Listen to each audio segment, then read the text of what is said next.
मृत्यूचा ढिगारा भाग पहिला. नारोळी गाव अजूनही पहाटेच्या थंड निद्रिस्त शांततेत वेढलेलं होतं. फक्त दूरवरून येणाऱ्या वळवाच्या वाऱ्याचा मंद आवाज आणि एक भयानक गोष्ट. गावापासून काही अंतरावर असलेल्या भव्य अमर महाडिक फार्म हाऊसच्या बाहेरील अंगाला गेल्या 4 दिवसांपासून पडलेला तो मोठा मुरमाचा ढिगारा आणि त्या ढिगाऱ्या भोवती वेड्यासारखी अखंड भुंकणारी भटकी कुत्री. त्यांचं ओरडणं शांततेला ओरखडे मारत होती. जणू ती आसमंताला काहीतरी सांगू पाहत होती. सकाळचे 7:30 वाजले होते. फार्म हाऊसचा मालक अमर महाडिक, वय 55, आपल्या वरांड्यात हातातील गरम चहाचा कप विसरून उभे होते. त्यांच्या कपाळावर संशयाच्या आणि चिंतेच्या गडद आठ्या पडल्या होत्या. काय चाललंय हे? ही भटकी कुत्री सकाळपासून का वेड्यासारखी भुंकतायत?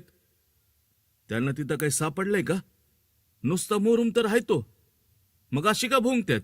नक्की त्या ढिगाऱ्याखाली हाय काय? आणि त्यांनी आतमध्ये आवाज दिला, अरे नागेश. पण आतून काहीच प्रतिसाद मिळाला नाही. नागेश, वय 28, आणि त्याचा सोबती गणेश चव्हाण, वय 49, हे दोघे बाजूच्याच कामगारांच्या खोलीत राहायचे. महाडिक यांनी स्वतःच त्या दिशेने पाहिलं. खोलीचा दरवाजा अर्धवट उघडा होता. आतमध्ये गडद अंधार आणि स्तब्धता होती. काल रात्री नागेशनेच महाडिक यांना सांगितले होते की गणेश चव्हाण 2 दिवसांपासून बेपत्ता आहे. नागेशने स्वतःहून पोलीस स्टेशनमध्ये जाऊन तशी रीतसर तक्रारही नोंदवली होती. अतिशय काळजीपोटी केलेल्या मित्राच्या शोधाची तळमळ त्याने व्यक्त केली होती. महाडिक यांना नागेशच्या या तत्परतेचं कौतुकही वाटलं होतं. पण आज तोच नागेश कुठे गायब झाला होता?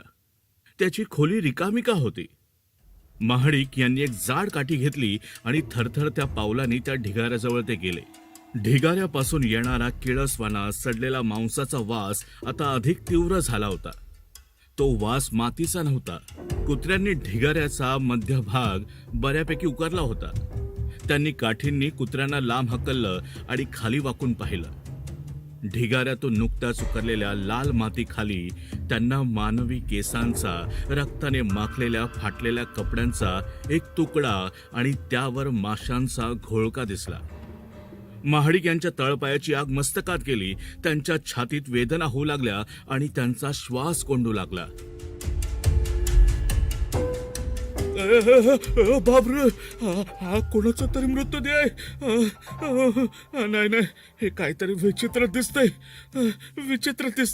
मला पोलिसांना कळवायला पाहिजे. त्यांनी त्वरित आपला मोबाईल काढला आणि थरथरत्या हाताने बारामती पोलीस स्टेशनला फोन लावला. ठीक 8 वाजता सायरनचा आवाज करत इन्स्पेक्टर विक्रम देशमुख, वय 40, आपल्या पोलीस टीमसह घटनास्थळी दाखल झाले. देशमुख हे त्यांच्या शांत, भेदक आणि पुराव्यांवर आधारित तपासासाठी ओळखले जात होते. त्यांचे डोळे सभोवतालच्या प्रत्येक वस्तूला स्कॅन करत होते. इन्स्पेक्टर देशमुख महाडिक यांच्याकडे थेट नजर ठेवून, महाडिक साहेब, शांत व्हा. काय घडले ते व्यवस्थित सांगा मला प्रत्येक गोष्टीचा तपशील हवाय. साहेब काय सांगू मी. तो मजूर नाही का, गणेश चव्हाण बेपत्ता होता. त्याचा मित्र नागेशने तक्रार दिली आणि आज ह्या सकाळी कुत्र्याच्या भुंकडेनं मला शंका आली. मला वाटतं तो त्याच ढिगाऱ्याखाली आहे. आणि तो वास साहेब घाण येतो बघा. म्हणजे जमतच नाही घ्यायला तो वास. देशमुख यांनी एक दीर्घ श्वास घेतला आणि लगेच संपूर्ण परिसर सील करण्याचे आदेश दिले. फॉरेन्सिक टीम आणि डॉक्टर यांना तातडीने बोलावले गेले. त्यांनी ढिगाऱ्याकडे पाहिलं. ढिगाऱ्याभोवतीची कुत्र्यांची भुंकण्याने तयार झालेली वर्तुळे त्यांना एक स्पष्ट संकेत देत होती. इन्स्पेक्टर देशमुख हवालदार राऊतकडे पाहून म्हणतात, राऊत, जेसीबीला बोलवा, पण अत्यंत सावकाश माती बाजूला करायची. कळलं? अत्यंत सावकाश. ढिगाऱ्याभोवतीच्या मातीतील लहान सहान वस्तू, पाऊलखुणा, कोणत्याही पुरावाला धक्का लागता कामा नये. कळलं? आणि हो, सर्वात महत्वाचं म्हणजे तक्रारदार नागेश शिंदे कुठे? त्याला लवकरात लवकर शोधा. साहेब, तो सकाळपासून दिसला नाही साहेब. काल रात्रीपर्यंत इथंच होता. आणि देशमुख यांच्या डोक्यात पहिली घंटा वाजली. त्यांनी नागेशच्या रिकाम्या खोलीकडे कटाक्ष टाकला. गुन्हा लपवण्यासाठी तक्रार. आरोपीनेच पोलिसांना घटनास्थळी बोलवण्याचा हा खेळ तर नसेल. थोड्याच वेळात जेसीबीने अत्यंत सावधपणे मातीचा ढिगारा बाजू करण्यास सुरुवात केली. जसा जसा मुरूम हटवला गेला तसा तसा रक्ताने भिजलेला काळवंडलेला एक मानवी देह बाहेर आला. मृतदेहाच्या चेहऱ्यावर जखमा होत्या. हाडं मोडल्यासारखी दिसत होती आणि तो विकृत झाला होता. कपड्यांवरून तो गणेश चव्हाणचाच मृतदेह असल्याचं स्पष्ट झालं. ते सगळं पाहून इन्स्पेक्टर देशमुख म्हणाले, शरीराची अवस्था पाहता मृत्यू सुमारे 2 दिवसांपूर्वी झाला असावा. वार एकाच ठिकाणी, डोक्यावर झालाय आणि हातोड्यासारखा जड आणि बोथट वस्तूने वार केलाय. राऊत, बॉडी लवकरात लवकर पोस्टमॉर्टमसाठी पाठवा. आणि हो, नागेश शिंदेचा मोबाईल ट्रॅक करा. त्याची शेवटची उपस्थिती इथेच होती. जो मित्राच्या बेपत्ता होण्याची तक्रार देतो तोच फरार का होतो? मला तरी वाटतं हा काहीतरी त्यांचा पर्सनल मॅटर आहे. पण कारण काय असावं? त्याच्या मनात इतका राग का आला असेल? साहेब, मला आठवते, गेले काही दिवस गणेश आणि नागेश यांच्यातनं खूप वाद सुरू होते. नागेश नेहमी म्हणायचा, माझा हिस्सा मला दे, नाहीतर मी सगळ्यांना सांगेल. कशाचा हिस्सा? नाही, ते त्याने कधी सांगितलं नाही, पण तो जेव्हा जेव्हा रागात यायचा ना तेव्हा तो सारखं हेच म्हणायचा, मला माझा हिस्सा दे, नाहीतर मी सगळ्यांना सांगेन. हिस्सा? नाही, हा केवळ मजुरीचा किंवा पगाराचा वाद नाहीये. मला वाटतं यामागे काहीतरी मोठं गुपित दडलंय. या खोलीची, त्यांच्या सामानाची, फार्म हाऊसच्या प्रत्येक बाजूची कसून तपासणी करा. तो हिस्सा आणि फरार झालेला नागेश शिंदे या दोघांना शोधून काढा.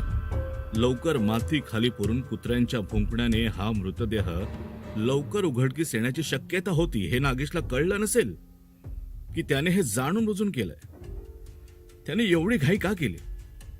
मला वाटतं राऊत, या घाईमागे ना दुसरं काहीतरी रहस्य आहे. तो हिस्सा कशाबद्दल होता? महाडिक फार्म हाऊसवर कोणती अशी गोष्ट सापडली असावी जी 2 मित्रांना एकमेकांच्या जीवावर उठवेल? तो केवळ पैसा होता की फार्म हाऊसच्या बांधकामात सापडलेला जुना खजिना किंवा काही कागदपत्रे? नागेशची घाई आणि पळून जाणं. नागेशने मृतदेह मुरुमाखाली लपवला आणि लगेच दुसऱ्या दिवशी तो बेपत्ता झाला. त्याने मृतदेहाची विल्हेवाट लावण्यासाठी इतकी घाई का केली? ज्यामुळे तो लवकर उघडकीस आला.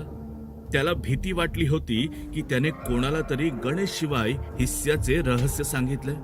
त्याने तक्रार दिली आणि लगेच फरार झाला. हे नागेशचं गोंधळलेलं मन दाखवतं की त्याने पोलिसांवरचा संशय स्वतःहून दूर करण्यासाठी केलेली ती एक नाटकीय चाल होती. आणि अमर महाडिक यांची भूमिका काय होती? नागेश आणि गणेश यांच्या वादाची माहिती असूनही महाडिक यांनी दुर्लक्ष केलं. केवळ वाद पैशाचा नसून तो हिस्सा दुसऱ्याच कशाबद्दल आहे हे महाडिक यांना माहीत तर नसेल ना? नागेश फरार झाल्यानंतरही महाडिक यांच्या चेहऱ्यावरची धास्ती केवळ खुनाच्या घटनेमुळे आहे की या हिस्स्याचे धागेदोरे त्यांच्यापर्यंतही पोहोचले आहेत? आता इन्स्पेक्टर देशमुख यांना त्या कामगारांच्या खोलीत काय सापडेल ज्यातून हिस्स्याचे रहस्य उलगडेल?